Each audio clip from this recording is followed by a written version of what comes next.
Arrest కాబడిన మహిళ పేరు అరవ Kamakshi, wife of James, వయసు ఒక 35 సంవత్సరాలు ఉంటుంది. ఈ మహిళ నేర చరిత్ర కలిగిన మహిళ ఆవిడ. ఈ పేరు మీద నవాబ్పేట్ పోలీస్ స్టేషన్లో ఒక హిస్టరీ షీట్ కూడా మెయింటైన్ చేసి ఆమె యొక్క ప్రతి ఒక్క మూమెంట్ కూడా వాచ్ చేయాలని చెప్పేసి ఒక షీట్ కూడా ఉంది.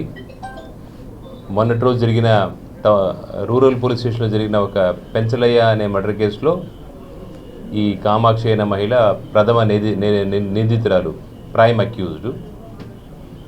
ఈ మర్డర్ కేసులో భాగంగా నిన్న రాత్రి రూరల్ సిఐ గారు, 2 టౌన్ సిఐ గారు, సిబ్బంది సమక్షంలో, ఎంఆర్ఓ గారి సమక్షంలో వాళ్ళ హౌస్ సెర్చ్ చేయడం జరిగింది. ఇంటి తాళాలు కూడా లేకపోతే తాళాలు మళ్ళీ పగలగొట్టి మళ్ళీ ఇంట్లో ప్రవేశించి ఒక లీగల్ వేలో హౌస్ సెర్చ్ చేయడం జరిగింది. హౌస్ సెర్చ్లో కొన్ని valuable property documents, banking financial ట్రాన్సాక్షన్స్తో పాటు ఒక 25 కేజీల గాంజాయి కూడా వాళ్ళ ఇంట్లోంచి స్వాధీనం చేసుకోవడం జరిగింది. లీగల్గా ఆమెను అరెస్ట్ చేసి ఈరోజు 2 టౌన్ సిఐ గారు దీంట్లో దర్యాప్తు అధికారి వేణుగోపాల్ రెడ్డి గారు కేసు టేకప్ చేస్తారు. మీ మాధ్యమంగా ప్రజలకు నేను చెప్పేది ఏమంటే, ఈ గాంజాయి విషయంలో తాగేవాళ్ళైనా సరే, అమ్మేవాడైనా సరే, పెడ్లింగ్ చేసేవారు ఎవరైనా సరే కఠినమైన చర్యలు తీసుకోబడతాయి. మా జిల్లా SP Ajitha Vejendla IPS superintendent police గారి సూచనల మేరకు, అలాగే ఐజీ గారి సూచనల మేరకు ఈ గాంజాయి విషయంలో, రౌడీయిజం విషయంలో జీరో టాలరేట్ చేసే ప్రసక్తే లేదు.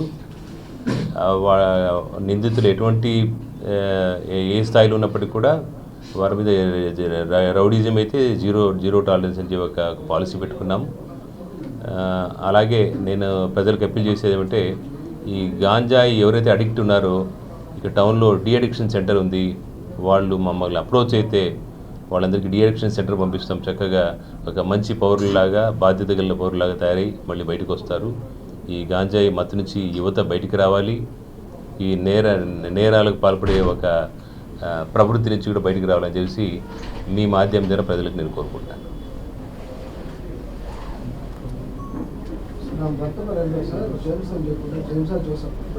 జోసఫ్ జేమ్స్ కదా, జోసఫ్. Okay, thank you. పెంచలే case investigation rural CI, rural DSP గారు. ఇది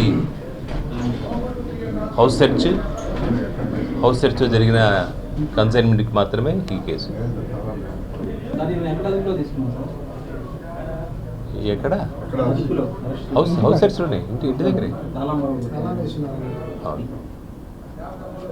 అక్కడికి వస్తుంటే మనం సర్ప్రైజ్గా సస్పెక్ట్ కాబట్టి అదుపులో తీసుకొని తాళం లేదని చెప్పింది. దాదాపు గంటన్నర వెయిట్ చేస్తే తాళం రాలేదు. అందుకని ఒక లీగల్ ప్రొసీజర్ ప్రకారం ఇంటి బద్దలు కొట్టి మరి సెట్ చేయడం జరిగింది.